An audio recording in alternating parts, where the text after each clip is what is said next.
Well, welcome to the podcast. I'm Sam, I'm Sam. and we're laughing because this is a bit weird for us being the first time through. Today, wanted to raise the question, and I think a lot of people resonate with this. Do you feel trapped in your life? Do you feel hopeless or helpless or stuck in your life? You think about drug addicts who are addicted to drugs and they don't feel like they have a way out. Been watching some interviews with prostitutes and street people recently, and the way they describe their lives, they just seem completely stuck in place with no way out. Well, in the big picture of things, with governments and controls and in control of all of our lives, and events that seem beyond our control, particularly in recent years. I just wondered if you had the same feeling. Do you feel trapped in your life? So we hope to answer that question, not tell you whether you're trapped or not, but if you do feel that way, to maybe give you some ideas about how to manage your life and maybe not feel quite so trapped, or at least to make peace with being trapped. So I don't know if that's of interest to you, if I've done a silly intro, but we'll see how we go. We're actually talking about COVID, and for Sam and I, we feel that there's been an awful lot that's been beyond our control, and we haven't necessarily gone down pathways that we would have taken had COVID not come upon us, and certain government decisions and all sorts. But yeah, here we are. I do, however, not feel trapped. Well, good. There you go. Maybe that's just my sort of silly intro, but there's been an awful lot. I mean, I want to start with talking about our journey through all of the COVID events, and don't really want to call it a pandemic because I don't believe it was anywhere near what people have said it is. Or what people predicted it would be. No. But my sense is that a lot of people feel that the powers that be, the government, the politicians, the big businesses, pharmaceutical companies, that they're driving so much of what's happening in the world around us, and the man on the street, the individual, doesn't feel like they have a lot of control over what's happening. That's the sense of being trapped that I'm kind of raising there. But that may be a silly idea, and that's why we talk about it, so that we can, get a different perspective. We're obviously both Christians, and we look to God for, a reason why things happen. We don't always know what that reason is, but we can trust in a good God. So that'll come up in the conversation too. So yeah, hopefully we can, in this conversation now, we can provide a little bit of hope or interest. Maybe you're just interested in our story, and hopefully bring some glory to our God, who we love and try to serve in the best way possible, but that doesn't always look neat and tidy. So that's my spiel. Sim's rolling her eyes at me now. Not rolling my eyes at you, I'm just, I don't know, where do we start? Yeah. I don't know. Where do we start? So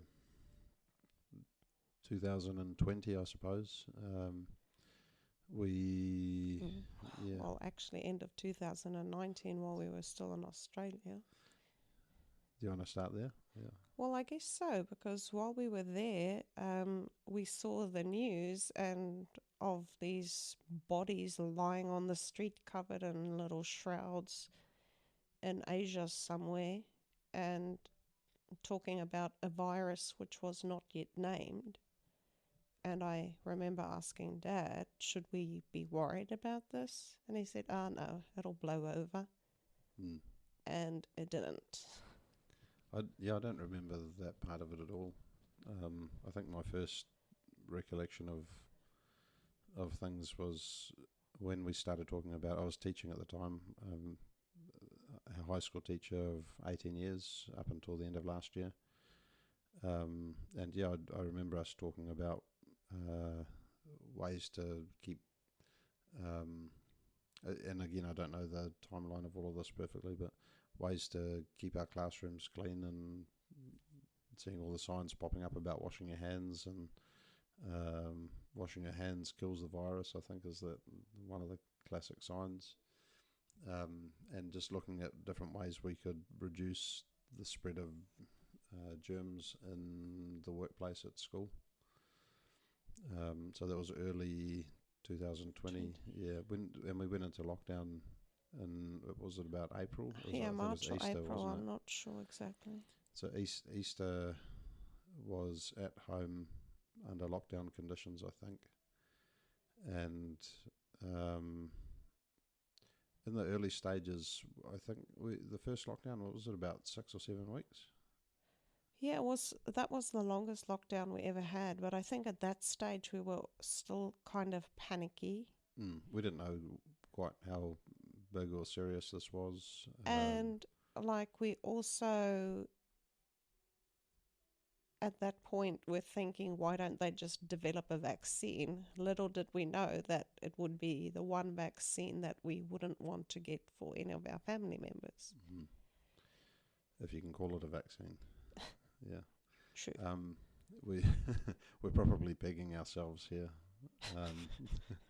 but just to sort of maybe jump in early with one of the lessons from all the COVID, amongst other world events that have been taking place at the same time. But I feel the world's more divided than ever before, and I'd hate to have people switch off and not be willing to just enter into our conversation and hear a little bit about our story before they've given it a chance.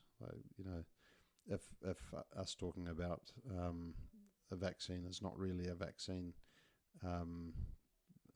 makes you feel uncomfortable, I'd encourage you to hang in there and listen to us. But also try and keep an open mind. Both of us have science degrees.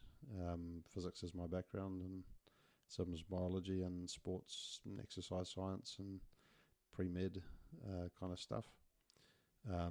So we're not like super genius experts, but we're not dummies either.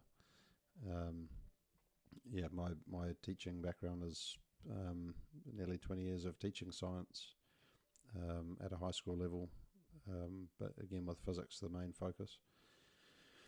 So yeah, hang in there, listen.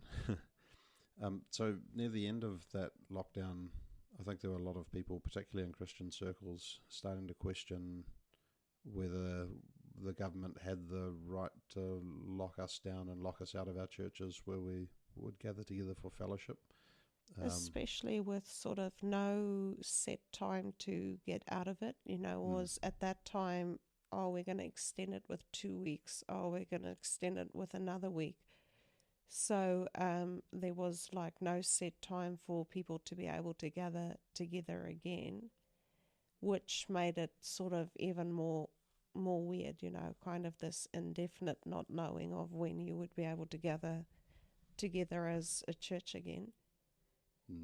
And then if you do, there would be limits on how many people were allowed to get together in a single room to be able to worship together.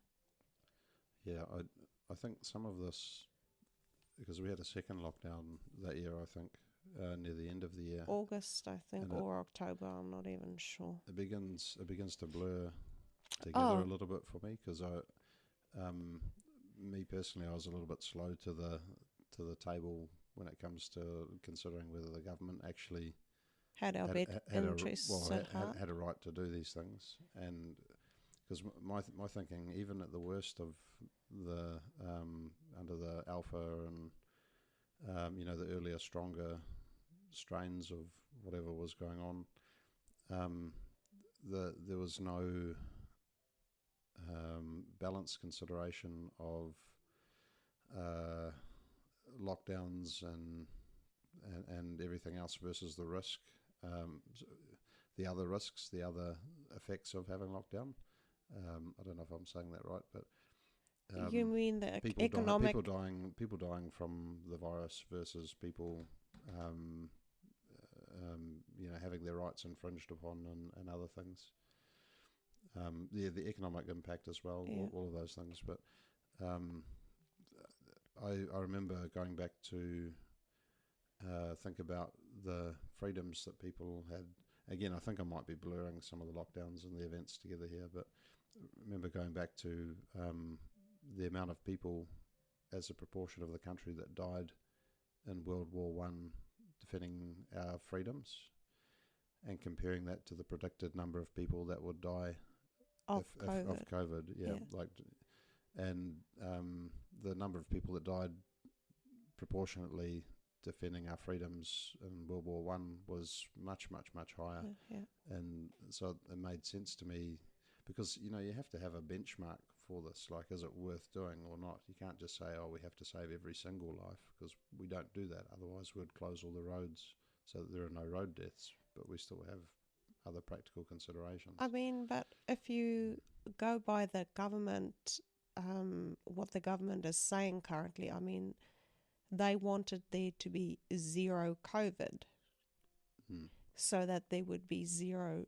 deaths from COVID, which was kind of an insane benchmark to try and reach. I mean, no other country tried to have zero COVID, but New Zealand wanted to be the the world leader in, I don't know, their COVID response and having zero COVID in the whole country. But the only way they could do that was to restrict everybody's movements totally. Yep, including New Zealand citizens coming into The the country country, from overseas. yeah. But now, where did the flatten the curve thing happen before that? I think it did, didn't it? Or It was flatten the curve initially, or yeah, because they wanted 2 weeks to lock down to flatten the curve. So 2 weeks to flatten the curve was the initial talk we had from our Prime Minister from her podium, because she did yeah, the announcements podium of truth that everybody. Announcements every single day. So everybody would tune in to see Jacinda Ardern talking to us and telling us what was happening next. And so that, Stringing us on. well, yes, kind of by the end of, or I mean, later on, we kind of cottoned on that we didn't really need to watch the updates every single day, because they were just telling us the same thing over and over anyway. But at that point, at the first lockdown, she wanted to lock down the entire country, all the borders, all people's movements except essential movement, for 2 weeks to flatten the curve, to try and get case numbers down. Yep, and spread out. Like, I think there was a sense of inevitability that everyone's going to get COVID, but we don't want it to happen all at once. Yeah, to We not wanna- burden the health system, which you could understand at that point. No, that's right. Or if the virus was as bad as they said it was going to be, you could understand that they wanted to spread out the impact it would have on the health system. But once those 2 weeks were over, it was, oh, okay, just one more week. And then, oh, okay, just one more week. And you stopped hearing about flatten the curve, and it became an elimination, Yes. 100% elimination strategy, which is, it was just nonsense. I think everybody that I spoke with seemed to realise that, but the idea that you would not get it at all, and in the country, that there would be no cases, you're setting yourself up for failure. And when we eventually did have cases coming in, it snowballed, and we ended up just being a little bit later than the rest of the world and letting it hit us. Yeah, I mean, the thing is, if they compared it to any other airborne virus like the flu, they would have known that there's no way to not have anybody sick with the flu. You mean other coronaviruses that existed before this one? Well, yes. I mean, any other airborne virus. Because, I mean, the flu is around, and it's just like, if you can't prevent yourself getting the flu, really, or you can't prevent an entire country from getting the flu, because there always will be flu around. Yeah. unless it is 2020 and there was zero flu. Well, it certainly reduced sort of other flus and things. People minimise their interaction and Yeah, but like it's unbelievable to think that they literally recorded zero flu cases in yeah, 2020 in New Zealand. no, there was flu. Yeah, there was Um, flu, and I believe there was flu. It just didn't get recorded as the normal flu. Yep. Yeah, there's a bunch of shenanigans and things going on with the different statistics, and that all of a sudden changed. And hindsight's a wonderful thing, but we didn't really know what to go looking for necessarily immediately. But anyway, maybe just running through the rest of the. Hold on, can I say one thing? Yeah. Like initially, when coronavirus first came to New Zealand, we had our first case. I was kind of panicky because I've had multiple pulmonary embolisms before. So that is a blood clot in your lung. In my case, multiple blood clots in both my lungs at the same time, several times over. But I was initially afraid that coronavirus would affect me very badly because of my reduced lung capacity after having blood clots. And linked to this, you were pregnant with Gus at that time? Yeah, I was pregnant with Gus too. For those who don't know, we have 6 kids. Gus is our 6th. And our first boy. And our first boy, so 5 girls and then a boy. You became pregnant while we were in Australia. Yep. And over the 2019-2020 December, January, and because of your history with emboli, you couldn't come back to until we'd clarified with the doctors if it was safe for you to fly.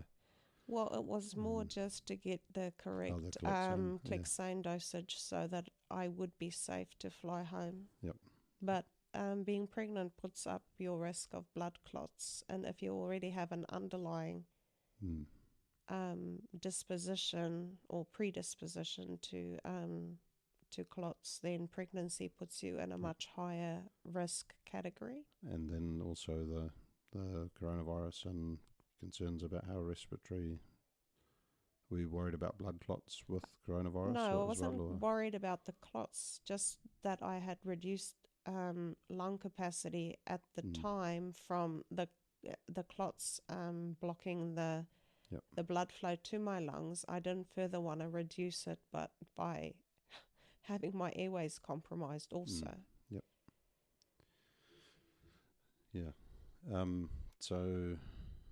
Gus was born in August, and we went into lockdown pretty soon shortly after that again. And I don't think we finished the year on lockdown, though, did we? No. Was that a shorter lockdown than It was a shorter one, but yeah, he was born and there were some COVID protocols at hospital while he was in the ICU. That's right. And so we couldn't have any visitors, and I think it was just one of us at a time were allowed to be with a baby. And I remember it, because we've been in and out of hospital for all sorts of things, a fairly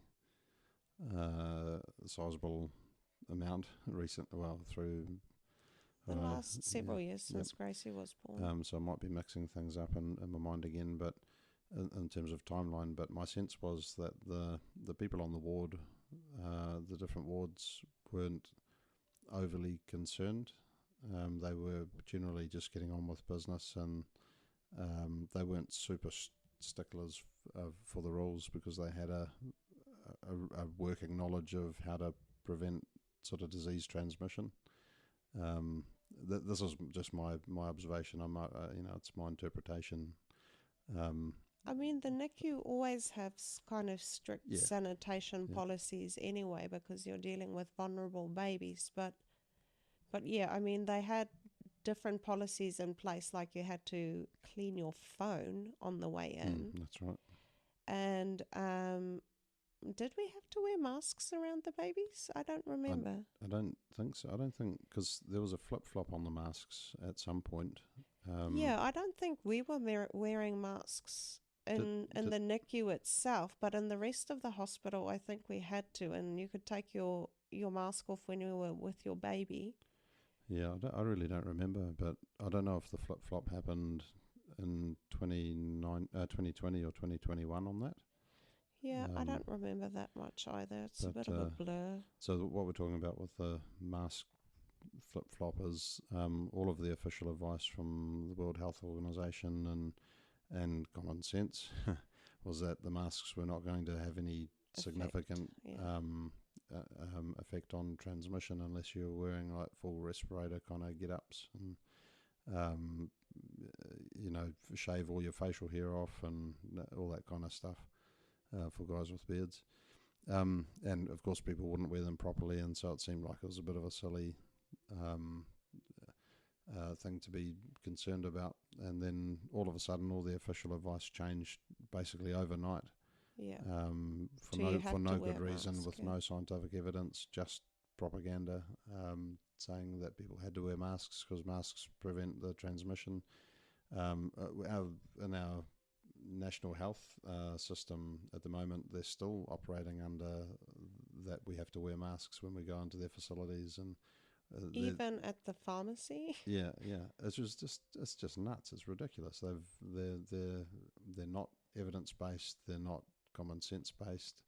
They're well behind the rest of the world that's already twigged at this. And yeah, New Zealand is a weird place. It's anyway. So Well, that's the I mask flip always flop. thought the Asian people were weird for wearing masks everywhere, but I Mm. kind of realized now that they were actually kind of protecting other people or trying to Mm. protect other people when they wore masks if they were not feeling Which I think is kind of fine.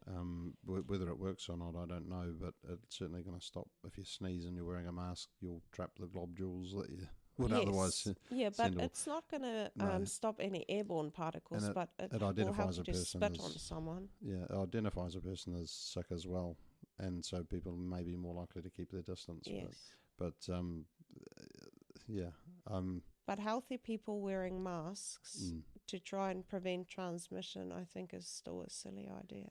I mean, as a teacher of nearly 20 years, the amount of bugs and things that we always used to talk about that we just pick them all up because students carry them.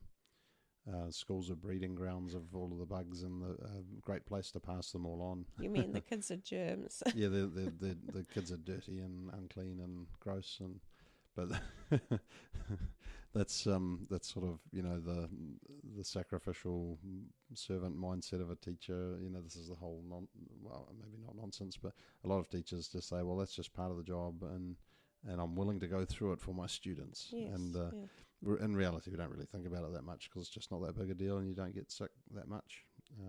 There's obviously people with compromised immune systems for different reasons, and they might be more cautious, and it's more of a bigger deal for them to remain teaching. Yeah, it's we just took it part and parcel, not a big deal. Going to get sick at times, bugs travel, immune system develops. For those who want to get some sort of a seasonal flu jab, whatever.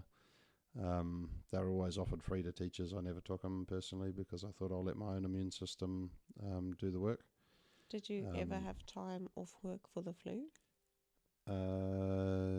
Basically, no. I think maybe once or twice I might have been really, really bad, but over all that Not time, since you've known me. Like since we've been married, you haven't taken time off work for yourself being sick at all. Actually. Yeah. Well, I think I must have, but generally, when you're sick as a teacher, it's going to take you a couple of hours to prep work for a reliever that's actually going to be usable enough to be done by the students. So yeah, you tend to think, oh, I may as well just do the same work and then at least supervise my own classes. Then they're more likely to do the work. I'm less likely to get behind it. Yeah, so yeah, haven't tended to take time off being sick. The probably more so now, inclined to but that's because now what I'm doing is physical, and if I'm not physically up to it, or if it's unsafe because I'm a bit woozy or whatever, that you shouldn't drive a forklift when you're a bit woozy. Probably not. Or operate sort of grinders Heavy and stuff, machinery. or light machinery. But yeah. Anyway, so that's another part of the story, but we'll get to that. So 2021, I should say, I guess a couple of our kids are school age during that first year of the first full year of COVID, and we were already homeschooling Evelyn because she was having a bit of trouble staying awake at school. Oh yeah, she was having naps in the afternoon. And so we thought we'll try working with her at home, and it seemed to work nicely. But we got a taste of homeschooling all of the kids In the first lockdown. Yeah, and we decided that we wanted to homeschool them. And was it last year that we had already? Well, I think, we made the decision already last year because we did the applications last year. But did they, I can't remember, was it this first term they were at school still? No, it was entirely they finished this year. at the end of last year, and That's so right. I started full-time homeschooling in January. Yep, there we go. It's all coming together in my mind. Well, it's funny because you don't know because you're not homeschooling them. No. And you're doing a fantastic job, I have to say. You're cringy grinning at me there. Yes, because I disagree, but No, well, I'm doing my best. I'm not necessarily doing the best, but I'm doing my best. you're doing really, really well. Speaking for a teacher. So 2021 last year. Yep. The kids were at school until the end of the year, except for Evelyn. Yes. And the ones that are school age. We did have another substantial lockdown that began around the middle of the year, I think. What was it, 2021? Yeah, it was, because it was in October when they brought in the mandates. Oh, yes. And then I basically from that lockdown, which you were at home pretty much. Yeah, in New Zealand we had mandated vaccinations for certain groups: police officers, military, health workers, and teachers, education workers. Well, it's not just teachers, I know, because all it's education office staff workers, and anyone who's in that environment. But we, so we were looking at the new, because it was the start of that year that they started worldwide releasing the mRNA treatments, and I remember having some discussions with students in my classes about the nature of these things and how they worked.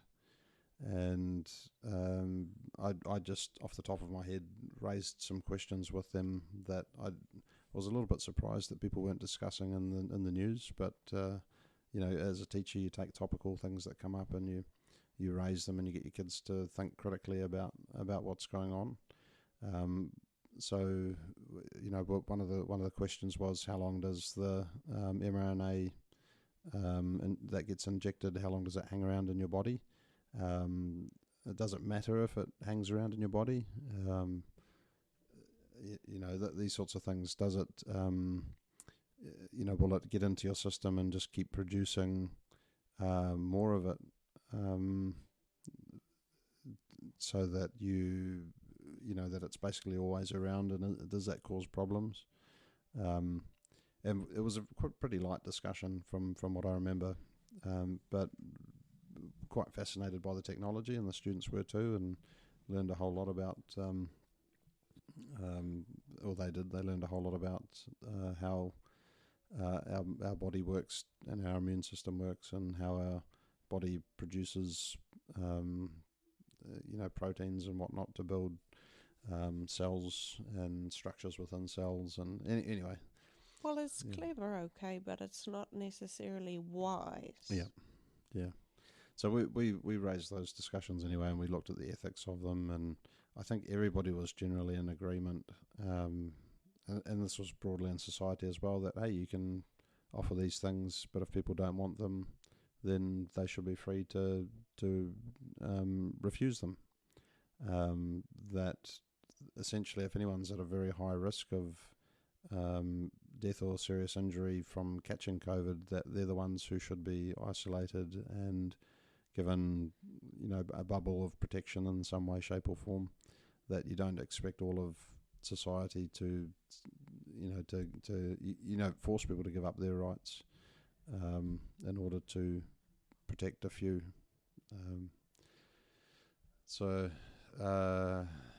We entered into lockdown. Might have been around October, beginning of October, in last year, 2021, and there was, I think it was during the school holidays, that we knew there was going to be an announcement to do with the vaccinations and the mandates, and I'm pretty sure it was October 25th or 23rd. I don't remember specifics. I do remember that there was sort of like a cut-off date by which you had to have it. Yeah. That sort of came a little bit later, I think, but I know it was around the same time as we would typically, for those who do celebrate it, celebrate the signing of New Zealand's Declaration of Independence. And here Whakaputanga, I think it was, that it explored into a lot of this because I wasn't sure that they had any real legal grounds in New Zealand to be insisting on a medical treatment. And looking back at New Zealand's legal history and the legal foundings being the Declaration of Independence and then the Treaty of Waitangi, and that's another discussion that we probably won't get into, partly because I don't know very much about it, but there's a lot of people that do know a lot about it, and they would suggest, the different groups, but some of the groups would suggest that understanding the Declaration of Independence and the treaty properly would put the government in very shaky ground for being able to insist on any of this. It's in some ways the legal basis for New Zealand having a Bill of Rights, and Anyway, what else happened? You lost your job. I lost my job, so along with a lot of other people, we were seriously considering the vaccinations, but when the government said you have to have it, everything just felt wrong about the way they approached it. Jacinda was saying initially no one will be forced to have it. Turned around and started twisting arms all over the place to get people to have them, manipulating people by giving them, vouchers and even cash, I think.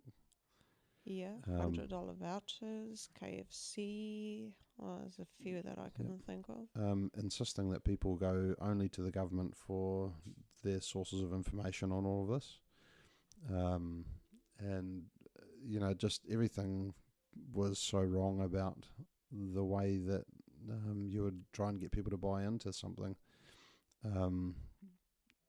So because it rubbed us completely the wrong way, and by this stage we were pretty unsure of the technology, the safety of it, especially looking at the the safety data sheets that go with it that are available through MedSafe, and which are official government sources. There just wasn't information that they hadn't even tested it, I think, on pregnant women. No, they didn't. There was just really, really severe limitations on what they could tell us, and there's a lot of information floating around nowadays that sounds like their own, Pfizer in particular, their own internal testing and data showed that it was what was I saying the other day? 1 in 800 would develop a serious disability or hospitalisation issue, like a life-changing issue as a result of the vaccination. Um, I'm not interested in quoting sources or checking sources at this point. It's all out there for anyone who cares to look it up. The UK government, who's debating how they're going to approach compensation and finding the parties responsible. I think that has basically put to bed the debate over whether the vaccines are safe and effective or not. Or, I mean, even just whether they potentially could cause harm to a person or not. So yeah, there's a lot of information out there for people to work that out themselves if they care to.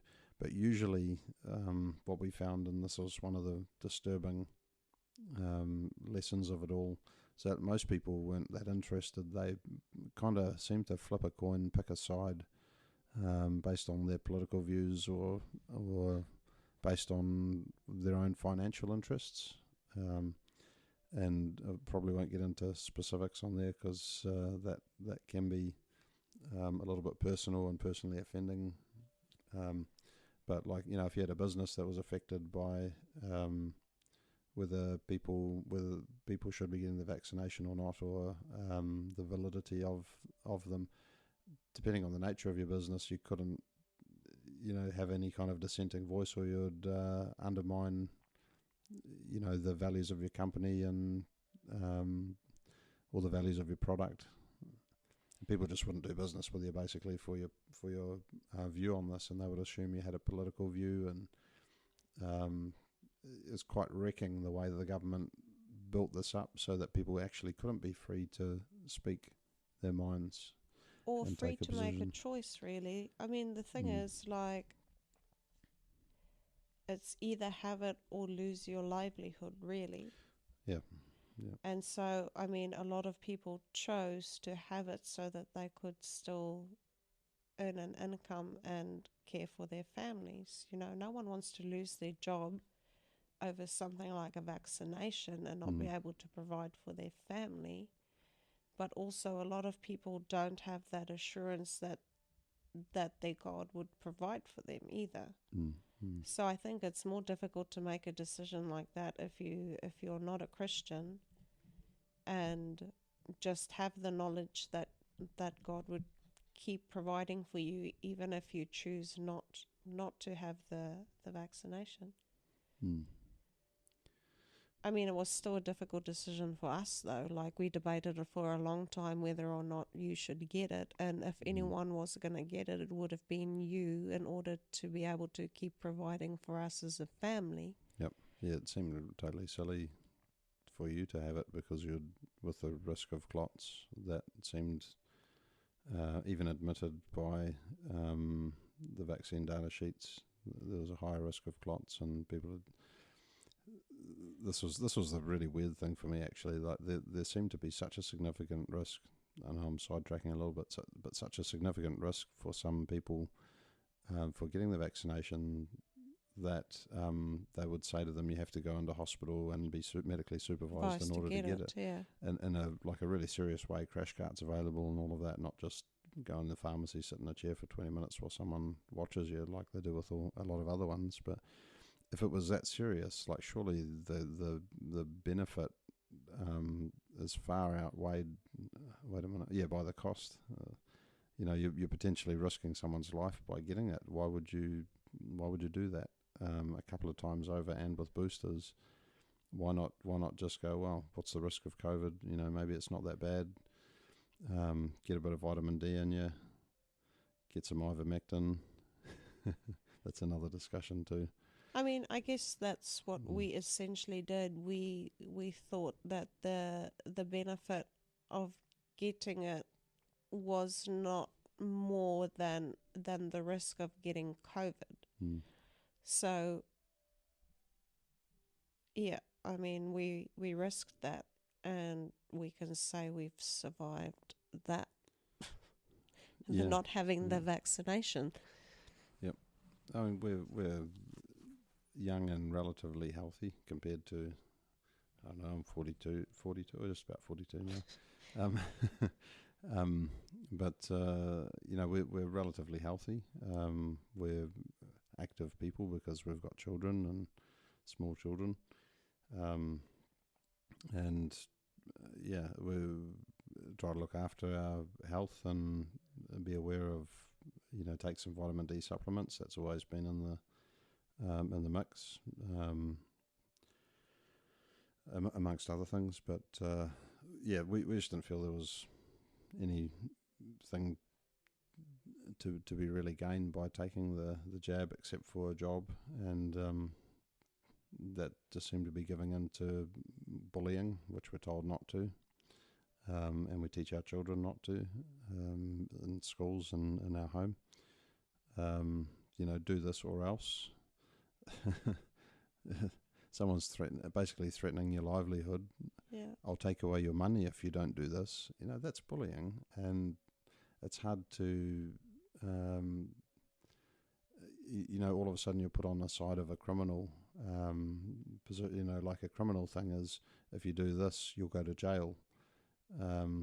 But what's criminal about making a health decision for you and your family, and balancing the risk and deciding that the risk wasn't worth it, which I think hindsight again has proven to be true.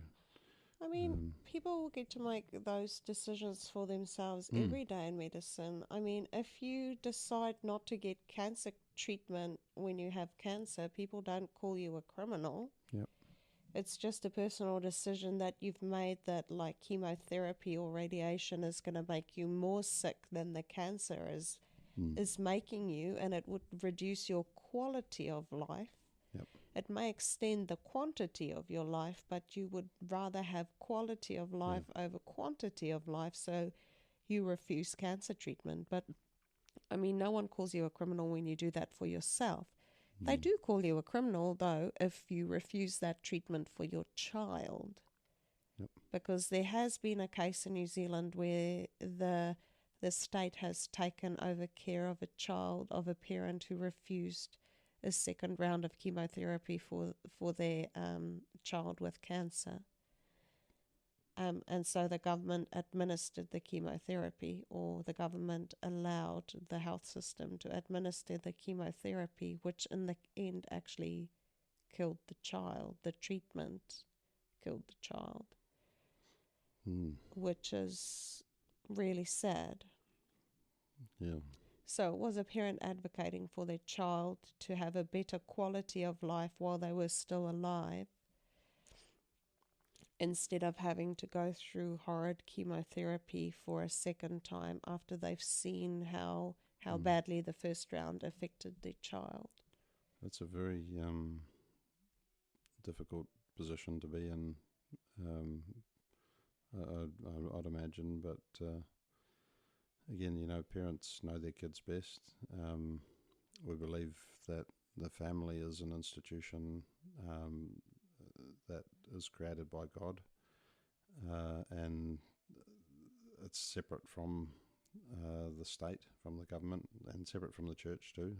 A pastor can't make you do certain things in your home. You're still responsible for your own home, and the government shouldn't be able to do that sort of thing either. Except where it impacts on the wider society in a, it's a whole nother discussion, but, you think about building consents and things like that, make a great big wall on your property that blocks out everything and is unsafe for your neighbours or something. That's where the government can maybe mediate between people a little bit, but health decisions, I think, should sit squarely within families. There are wider concerns. But people think maybe that I'm a little bit silly for thinking this, but I know Jehovah's Witnesses haven't been keen on blood transfusions because of their religious views. And that's always been accepted as fine, as normal. They do have some workarounds. I've heard about how they separate out the blood into different components, and I sort of as I understand it, they would accept some of those components as long as Yeah, they don't have the so whole thing. But yeah, plasma um, or platelets or yep, something, to yeah, have the separate components, but not, they wouldn't accept a whole blood yeah. transfusion. So I mean, and we can completely disagree with Jehovah's Witness doctrine, believing their view of Christ as heretical and damnable.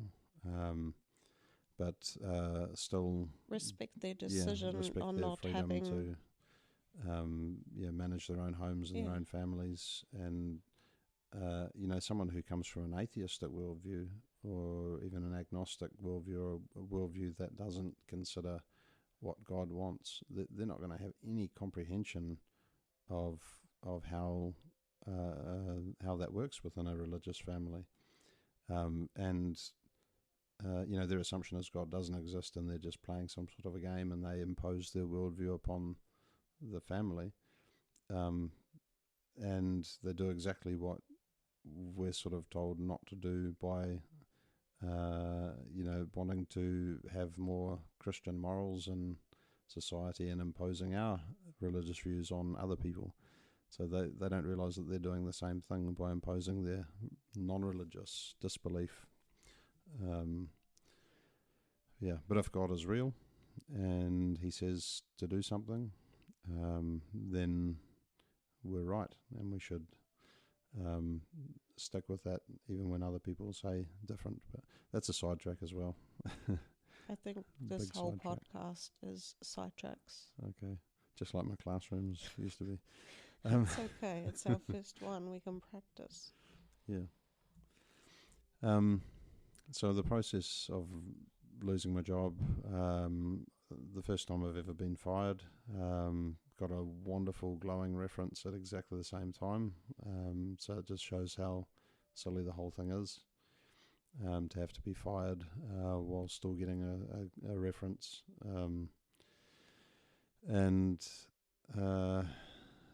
Initially, we knowing that there were quite a lot of people in similar situations, and a lot of parents who are wondering whether their kids should be going to school, worried about government overreach by sending in the vaccination bus and just saying everyone's got to get vaxxed, and not having any, whether that's silly or not, even in hindsight, I don't know, but the reality was the government had really abused people's trust by saying it's not going to happen, mandates, and then bringing in mandates, amongst other things.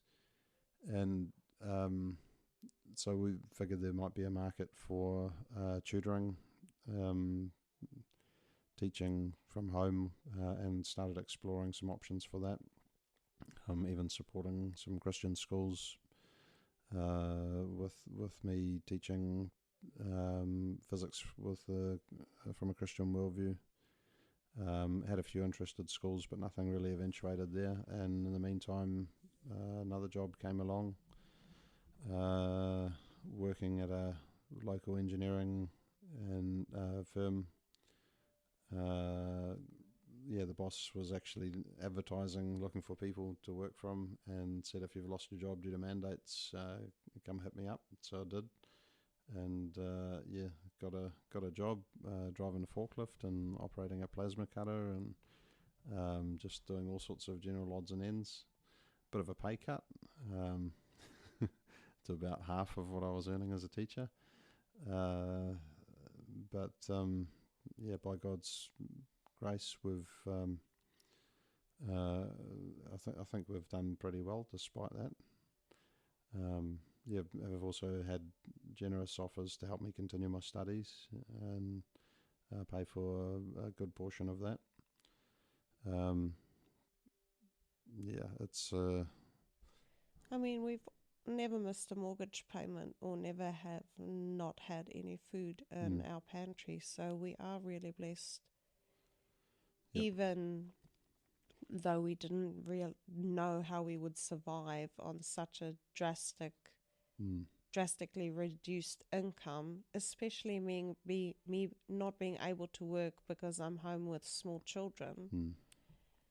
It would be a totally different story if both of us were in work. We would be able to pay the bills fairly easily in comparison to just being on a single income. Yep. Yeah, and uh, we have government support as well, which we find kind of funny.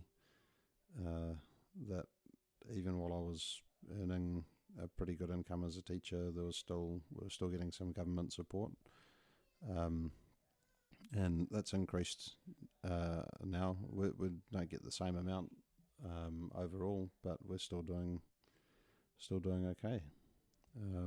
Yeah, somehow, some way, it just does work. Mm. Not always certain No, how. no.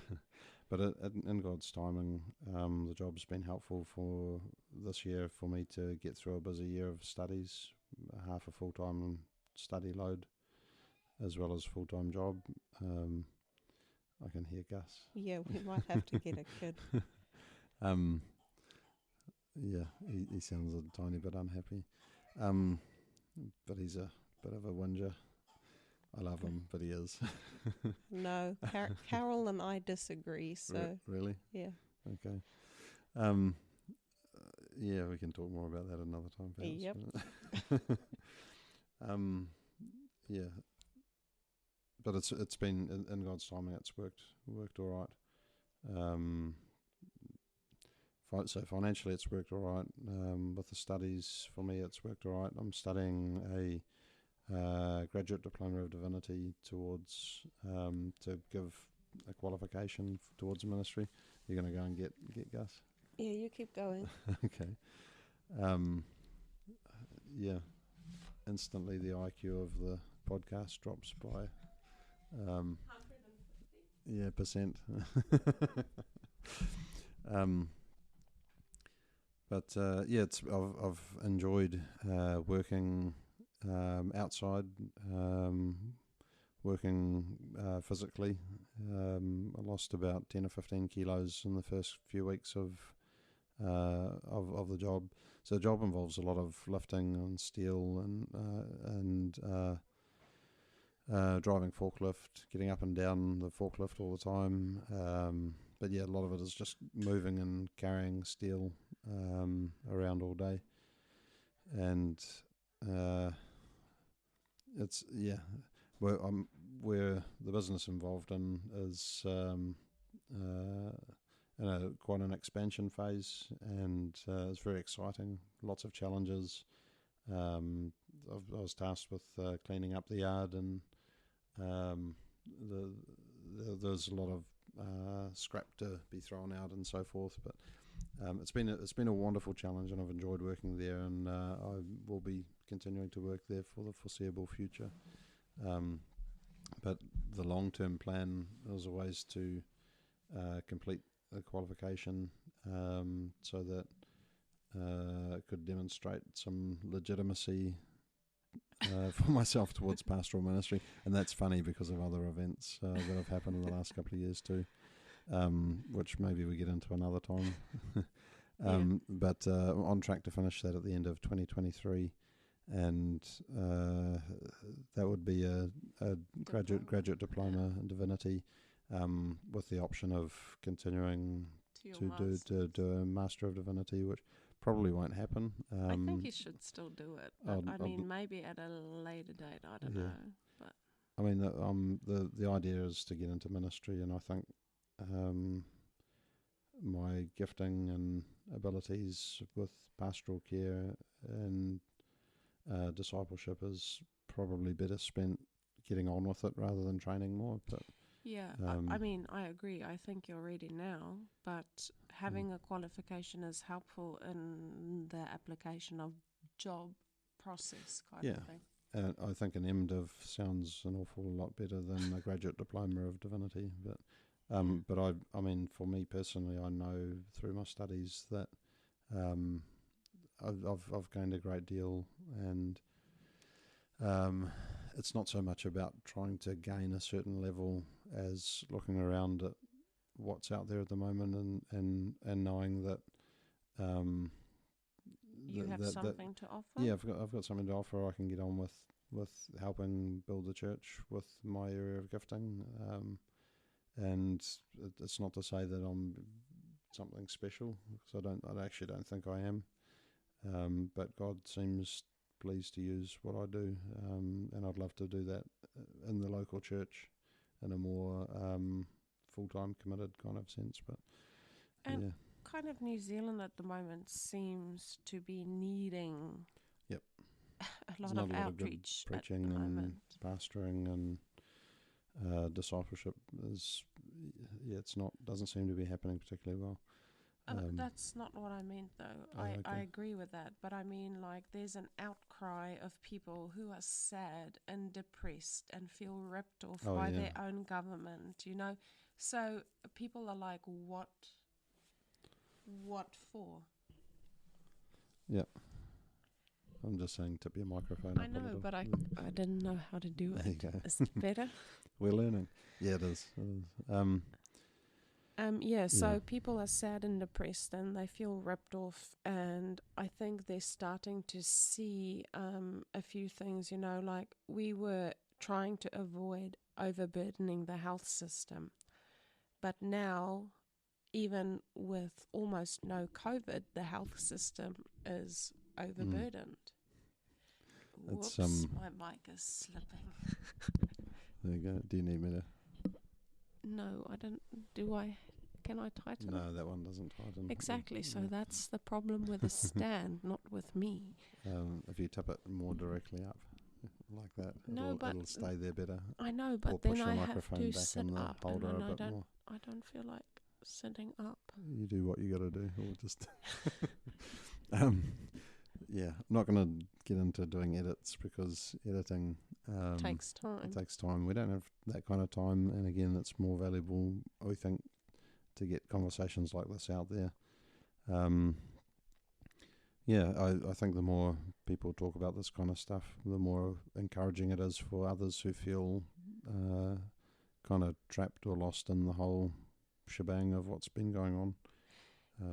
Yeah, so kind of like hitting more the topic of what we're actually talking about, you know, feeling hopeless in a world where you feel, or sort of that your life is controlled to a degree that you don't have any freedom. And if I can add to that as well, it's a sense of hopelessness when you try all avenues within your democratic society, when you write letters to MPs and you contact the human rights and the ombudsman and do your official information request to get data, and all of that, that you just get pushback every step of the way. Instead of politicians going, okay, you've got a reasonable argument there, they dismiss and shove to the side everything you've got and say, oh, well, if you're a Christian and you don't believe this is the right thing to do before your God, you're wrong. And here's a Christian who disagrees with you. That's not respecting individual freedom. And all of these different avenues that we try to follow just kept coming up dead ends. And this is the feeling I'm not even talking about Christian people. No, whether it's Christian or not, but you talk to politicians. If you're, there's a lot of people that have been involved with freedom movements who are not Christians, and they've tried all these things too, talking to politicians, giving their perspective, pointing to the evidence that's really clear for those who can bother to look and who have enough guts to stand on their own 2 feet and make a decision. You're talking too much. Just hear me out anyway. I don't want to, because I have something to say and you interrupted me. Well, I'm sorry, dear. But the very quickly, the point is, it does feel hopeless because there's no one listening who can make a change. Yeah, but the point I was going to make was that it's not necessarily that. It's like, why? What is the reason behind it? Like, people can't visibly see a reason why the government wouldn't be listening to their citizens. Mm-hmm. You understand? There's no real reason or rhyme or reason to why they are not actually listening to a majority. I mean, if we take, for example, the 3 waters, which is actually now 5 or 6 waters, I don't even keep up with that, but how many submissions the government had against the proposed bill, which they just ignored anyway. So, I mean, the question there is, what's the point of making a submission if your voice is not heard, or if the citizens aren't listened to and the government just tries to push through a bill anyway? The point is, what I'm trying to get to is, it's not about politics. It's about good and evil. Yeah, well, this is where maybe the discussion could get quite interesting, but in an earthly sense, it's politicians and big businesses who have their fingers in the on the puppet strings of politicians or whatever, or if it's just the political system that sees politicians trying to please the most people possible so that they don't actually come up with personal convictions, and they end up being what they think is going to be the person to get the most votes. But yeah, behind all of it is a struggle between good and evil, light and dark, and God and Satan, I suppose. Although I don't like putting God versus Satan on the same level, because Satan is not already defeated. Yeah, he's God, and that's again another discussion. But God is overall. He created Satan for his purposes, and which is the same purpose as ours, to glorify him. Yeah, ultimately. Yeah. But my point is, like, if you are not religious or you're not a Christian and you look at the world and you kind of see the same thing happen in every other country, it's a little bit weird, it's a bit surreal, because most other governments in the rest of the world are all doing exactly the same thing. They're ignoring the voice of their citizens and just doing whatever they please. And it all seems to be a very far left-wing kind of politics that is ruling the world. And it's a bit surreal to kind of think that every big government around the world is run by leftists. That just doesn't happen in democratic society, that every single government or big government around the world is run by the left. It's just stupid that it could happen all at the same time.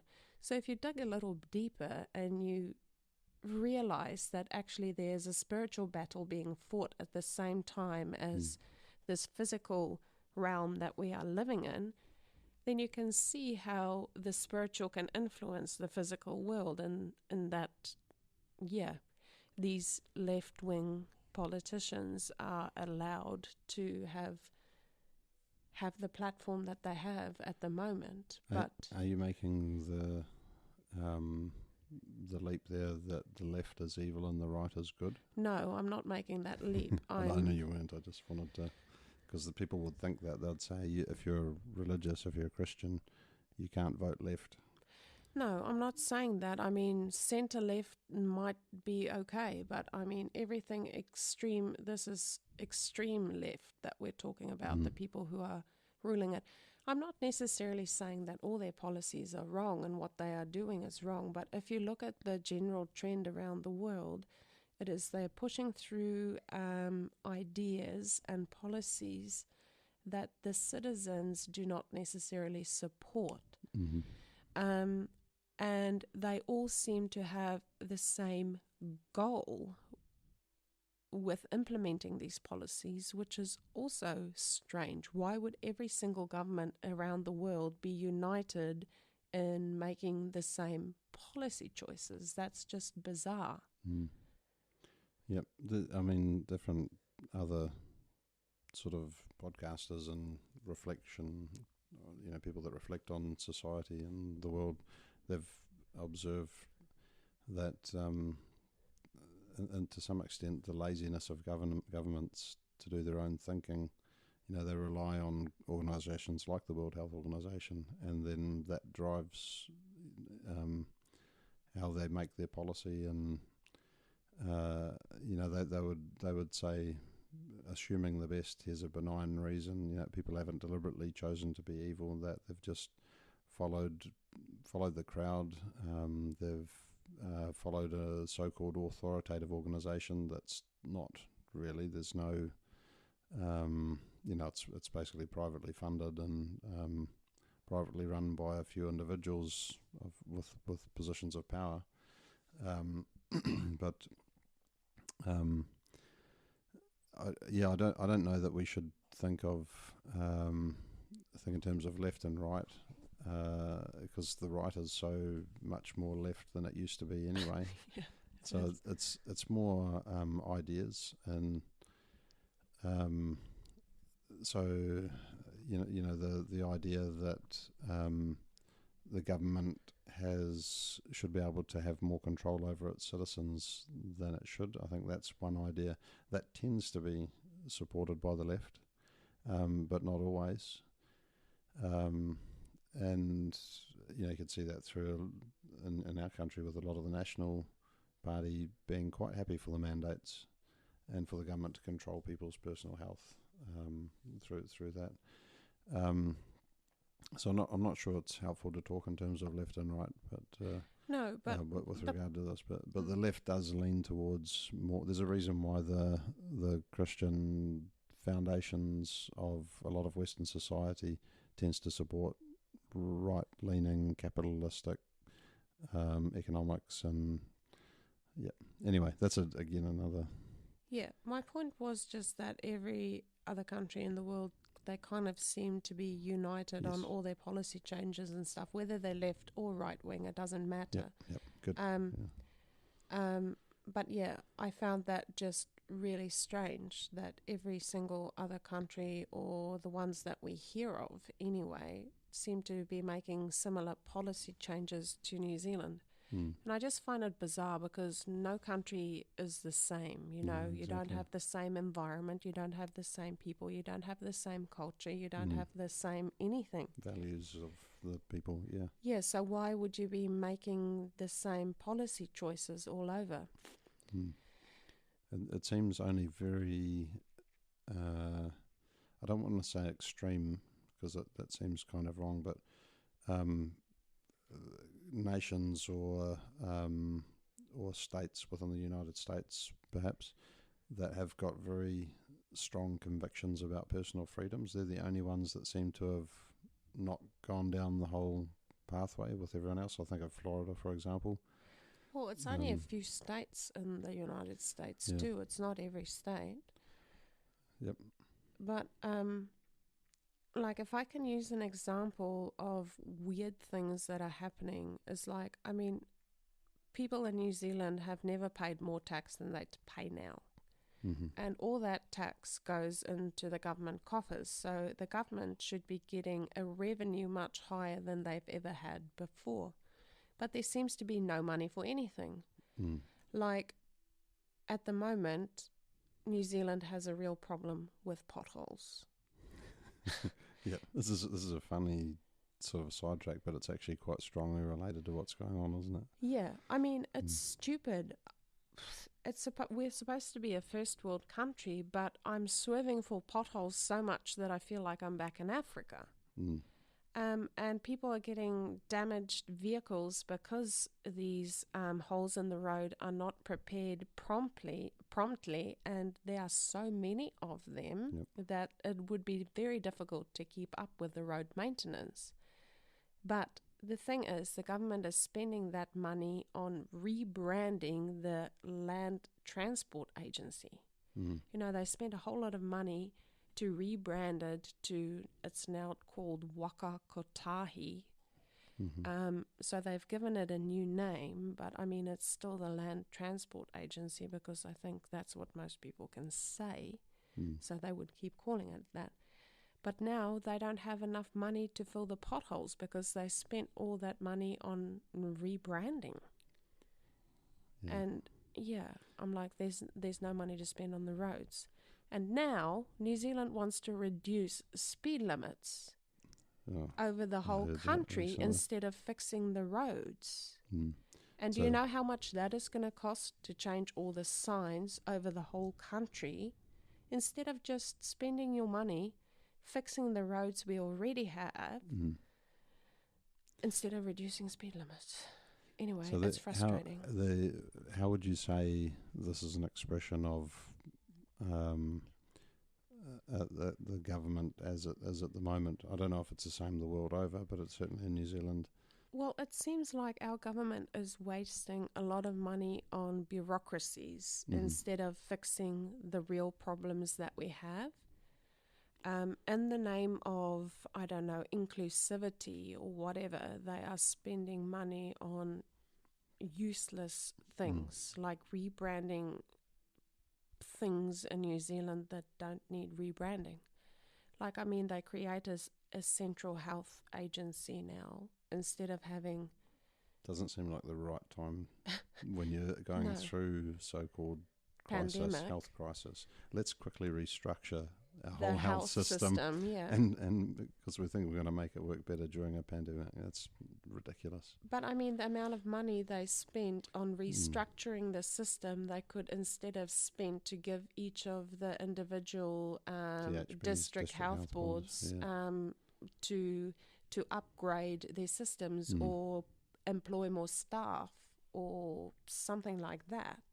But not create a centralized system, spending a whole lot of money on the paperwork surrounding that instead of spending the money on the physical things that hospitals and healthcare centres need to care for people.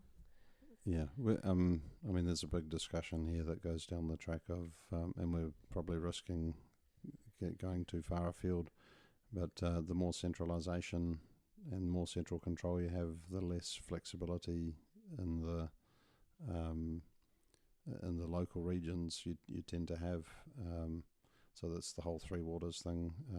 The government wants the control from Wellington, from New Zealand's capital, and less control in the local communities where you might have local drought conditions that are seasonal, which would be quite different from others, and they're going to manage their own water a lot better than if they're trying to follow government dictates.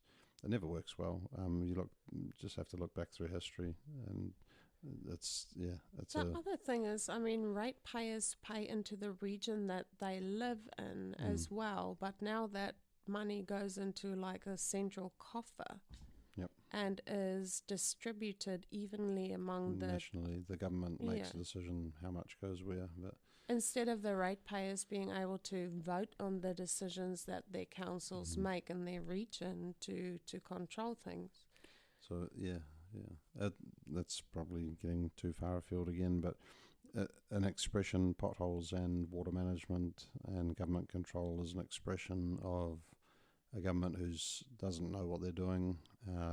They're not able to prioritise the most important things, and they're living in an idealistic, impractical world rather than being willing to compromise on issues that are not essential to be pushed forward due to political, because it's election year next year or whatever. So they kind of think that they're pushing forward society, I don't know whether societal things that are... a long-term future or something. That are normal these days, but instead they're putting the basic things backward, like healthcare, infrastructure, and education. Those things are going backward and they're moving forward their kind of woke ideas instead, which, I mean, I wouldn't be too worried about them promoting their woke ideas if they just got the basics right to begin with, because they have a right to promote whatever they want to promote, I mean, in a free society, you are able to say what you believe, and it shouldn't be frowned upon. As long as you don't use the government to fund the advertising of your position, so that you have an imbalance. And anyway, that's there's limits on certainly limits on freedom of speech only, things like inciting violence. Yes. And I think one of the topical things at the moment is passing on people's private addresses and things like that, and knowing that others might hunt them down and try and do things to them. And but I don't know where that came from. That's a bit out of the blue, but anyway. it's Elon Musk's banning of a Twitter account that okay. shows where his live location for his jet. But Shows you how woke I am, because I don't keep up with that. that's a fairly new thing, but obviously, you know, you don't publish private information. Like, say, if you gave out someone's phone number to a group of trolls on the internet who are then going to ring up and harass and give death threats and whatever. Yeah, that's not appropriate. No. But what I'm so saying is, though, that we need to, or every society needs to get the basics right first Yep. before they try and implement any other policies. You know, take care of your citizens first before doing anything else. Get your economics focused on reducing the cost of groceries and transport and healthcare And education. and education. Yep. But I And- mean, because if you can draw like a parallel, it's like a husband in a household spending his weekly earnings on a new TV instead of putting food in the pantry. You know, it's Yeah, sort yeah. of a similar idea. So you spend all your money on the TV, but there's hardly enough money to keep your children fed or your electricity on. Yeah, definitely, it's a waste. That's an easy parallel, I think, to make with how the government's doing things. But then the government can go out and print more money. Well, not which- anymore, because the central bank just put a limit on that. Okay. Oh, good. Maybe that should have been done a couple of years ago.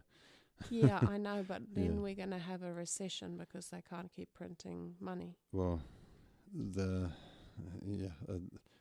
think we're already in a recession, but Probably the just not inflation. admittedly. Does the recession come about? I'm not any kind of financial knowledgeable person, but does the recession come about because the inflation caused by printing money, or does the recession come about because the government can't print money and everything's writing itself while they can't print money? I don't know. I'm not an economist. Yeah. Maybe we should invite one to come and talk to us.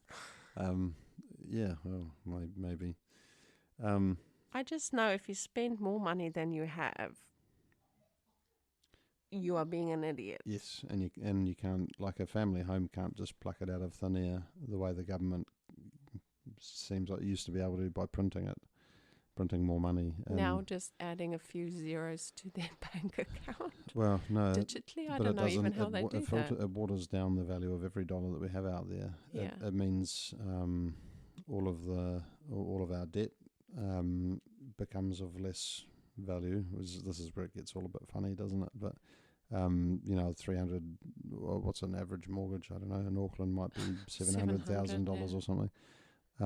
We're not in Auckland, and our mortgage is a lot less. But if you owe $700,000 and inflation means that $700,000 is not worth as much anymore, No. might only be worth what $500,000 was.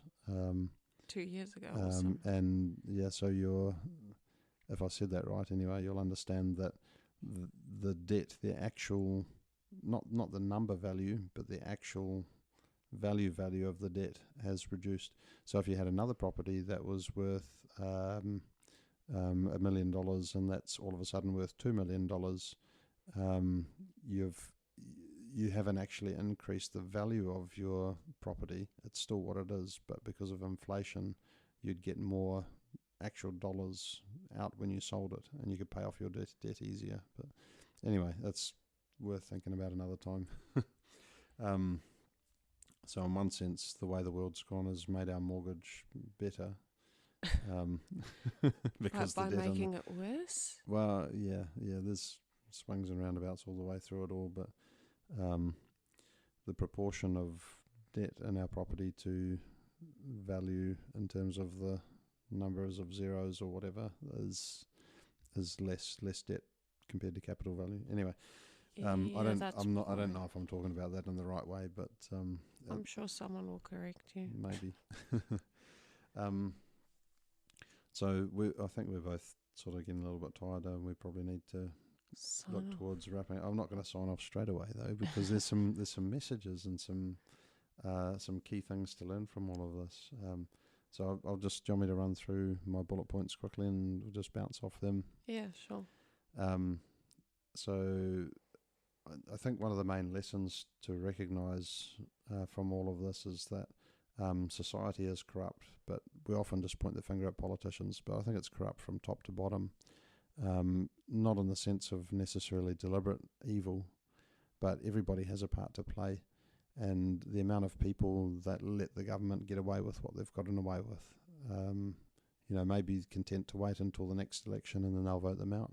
But we've seen some surprises in, like the US midterms, that there wasn't this big swing to the right or anything like that may have been expected. People, if they're offered a whole lot of money to vote one way, they'll take it. Yeah, they will. They'll accept the bribe. But get to the point of why. What do you mean? Oh, yeah. People are all sinners. So that's the next bit, is when we recognise that we are at fault as well, not just everybody we can point the finger at. We need to turn the finger around and point it at ourselves. We're all sinners. We're all fallen.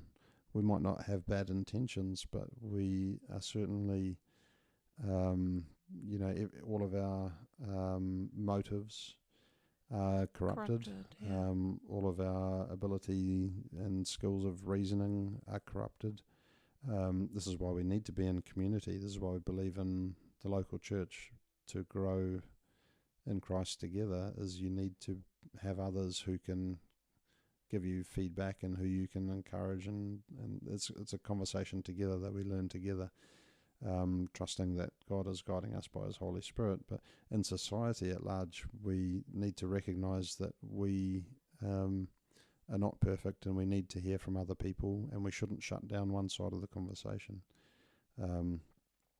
But one thing that's been particularly disheartening for me is that our sin affects our ability, I think, to see the big picture.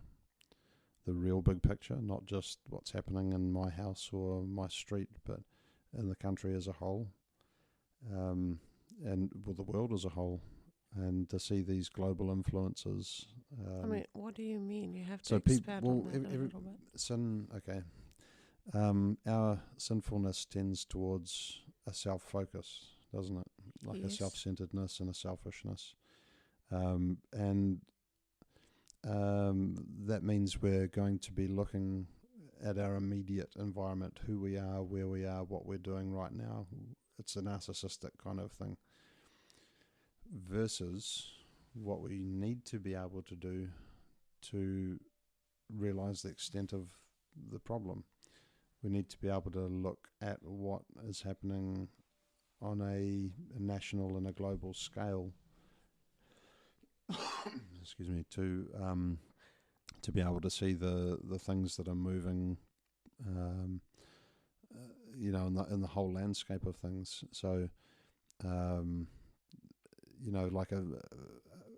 for a lot of people, they just have so much trust in the politicians and pharmaceutical companies. They just couldn't believe that people would lie and cheat in order to force a inferior, dangerous product out, just to make money or influence or gain influence. Or I think if people had a bit more of a sciencey background, they'd realize that it's fairly easy to manipulate your data to say what you want it to say. You choose what data to display in your study. You collect a whole raft of data.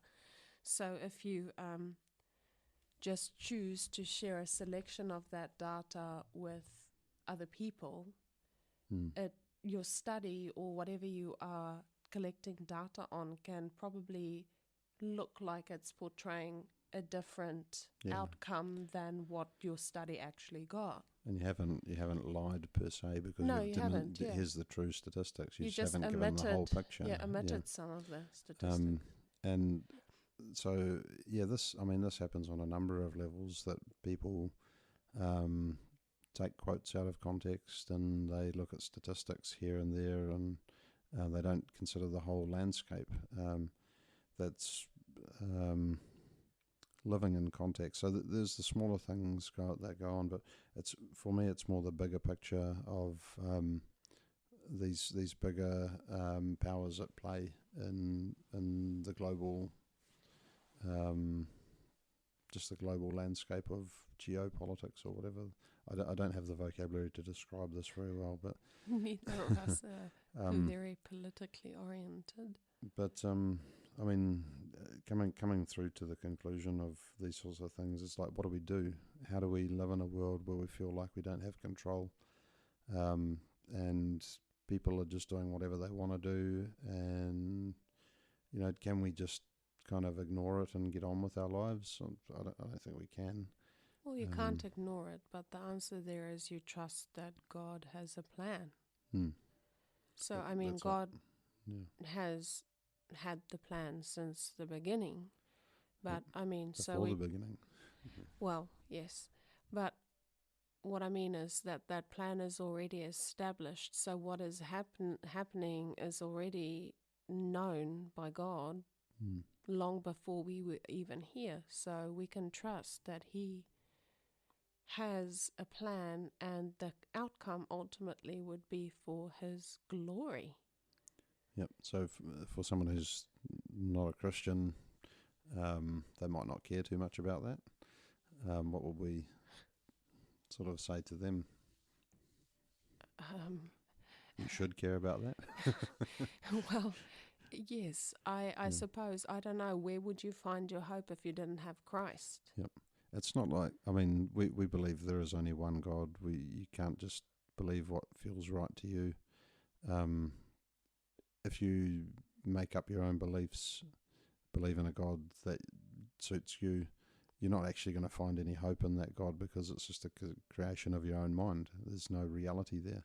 But if God is real, if he is the God of the Bible as we believe, if He is a good God who is working out His plan through history, that He is in control of what's going on and working out good purposes despite what it sometimes seems, then that is a comforting thing. It really is.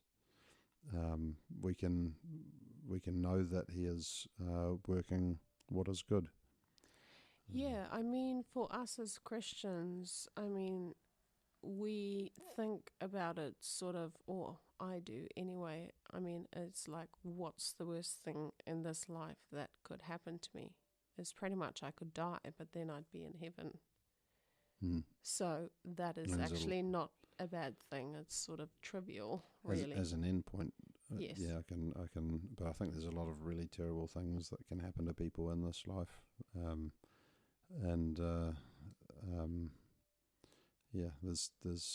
It's the pathway to death could be particularly traumatic and terrible. But yeah, I mean, at the end of it all, it's very short compared to eternity. Yeah. And we believe there is a resurrection. The Christian message, the Christian good news, is a message of hope, resurrection from the dead. But so I guess step one, trust God. Trust that He's got it under control. Practically speaking, though, what else can we do? We pray, we read the scriptures, and we try and learn good wisdom for Christian living. But maybe we have some specifics. I've got one or two thoughts. I don't know if you. Well, I don't really, except one thing is, don't be so self-focused, try and focus on other people instead, or like, rather than going, oh me, oh my life is so bad and all this is happening to me. Instead, see if you can, help other people who might be in an even worse situation than you, which would then give you a little perspective on your own situation. Get outside yourself and because don't sit in your misery. That's not helpful. Just wallowing in your misery is not helpful at all. I mean, that would make most people depressed. Yep. Yeah, I sort of in line with that looking outside yourself kind of thing. Part of the problem is this division in society and this tribalism, and I think we've got to refuse to let that define who we talk with and who we associate with and who we get information from. So that the tendency by the powers that be tends to be to divide and to shut down conversation, whereas we've got to do the opposite. We've got to unite and we've got to encourage conversation. Yeah. So, put ourselves out there, talk with people who might not necessarily want to approach us. And show that we love and care for them as other people made in God's image, even if they're different from us and believe different from us. Yeah, so what I would add to that is that relationships are important, because having relationships with other people will make even the worst suffering bearable. You know, having people who care about you and people who you care for is helpful in times when it's tough. Yeah, sharing the burdens, and sometimes that's in practical ways, like, you know, a little bit of financial help or some extra food in the pantry. But in other ways, it's just knowing that someone's thinking of you and cares for you, and someone else is praying for you.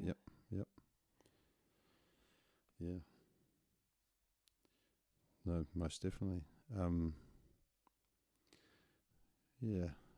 mean, just coming back again to knowing our God and trusting Him, having a clear sense as a Christian, as a person who seeks to follow Christ as best as possible, that we know our God and can trust Him. If we don't know Him, we can't trust Him. If we don't know that He delights to save sinners, you know, the whole reason why He sent Jesus, His Son, to live the perfect life on our behalf, to die on the cross, take the punishment for our sins, and to rise again to life so that we can share in that resurrection.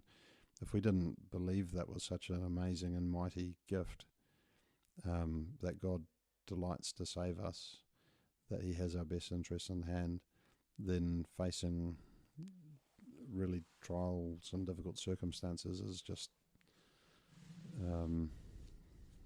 it is hopeless. Even if you are a Christian and you don't know God very well, the extent to which you do know Him is the extent to which you'll face the trials of life well. Yes, know what I'm saying? I do, but I mean, there's a scripture I wouldn't mind sharing, Absolutely. just because I don't want to do beta testing. Thank you, SV app.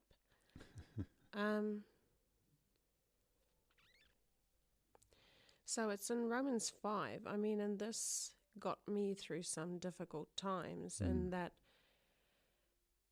you know, suffering is not nice, but our suffering has a purpose. So if we can remember that when times are tough, it makes the tough times more bearable. So in Romans 5, verse 3, actually, hold on. Yeah, it is from verse 3, but it says, not only that, but we rejoice in our sufferings, knowing that suffering produces endurance, and endurance produces character, and character produces hope, and hope does not put us to shame, because God's love has been poured into the hearts through the Holy Spirit who has been given to us. Yeah, so we have a purpose in our suffering. Yeah. I think that's maybe a good note to wrap up on. Is there anything else that you'd like to? No, I think that's pretty much it. Hey, if you want to go listen to a Sinclair Ferguson sermon on Romans 5, it's really good. And see if we can find the link. Yeah. And it did get me through a really tough pregnancy. And I think you listened to that about 100 odd times. Yeah, probably actually, while I was wallowing in my misery in my bed. I should perhaps add just before we sign off as well, if you do want to get in touch about anything that we've spoken about, feel free. Depending as time allows, we might give a short or a long reply if you need to, or address it in future episodes. Feels Feel funny free to talking listen about. to this at double speed. Yeah, or not. I've just another little thought. I've come to believe that for me, it's better for my mental health to listen to things at normal, natural speed, not to try and pump too much information into my brain and let. Hey, but most of the time you listen to things at 1.5. Not anymore. No, I've switched away from that a long time ago now. A long time, like 1 month. 1 year. But yeah. Shows anyway. how much we communicate with each other about listening to podcasts. Yeah, the odd thing I'll switch on if they're going particularly slow, but most things I'm trying to let my brain run at a Normal I speed? think the older I get, the more full my brain gets, and the more sidetracks I naturally, links with other information I try to make. You were not less young or less old 1 year ago, love. Enough. There's enough that's passed since then, but and you come to conclusions of things at different times anyway. But whatever. It's been interesting doing this for the first time. I've enjoyed it. I hope you have. And we'll finish there, I guess. So, all the best in your own conversations and your own pathway towards trying to help the world be a better place. And I do hope and pray that you would consider the Christian aspects that we've talked about if that's not a background that you're familiar with.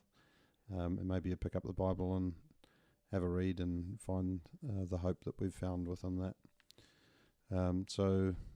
Merry Christmas too, because I don't know when we'll release this, but it is just about Christmas. We're not going to edit it, so we might as well. no, Where are we going to release it, by the way? Well, I don't know. We'll work that out. Yeah. Okay. But yeah, Merry Christmas and God bless. We'll hopefully have a second episode, and we'll see you next time. See ya.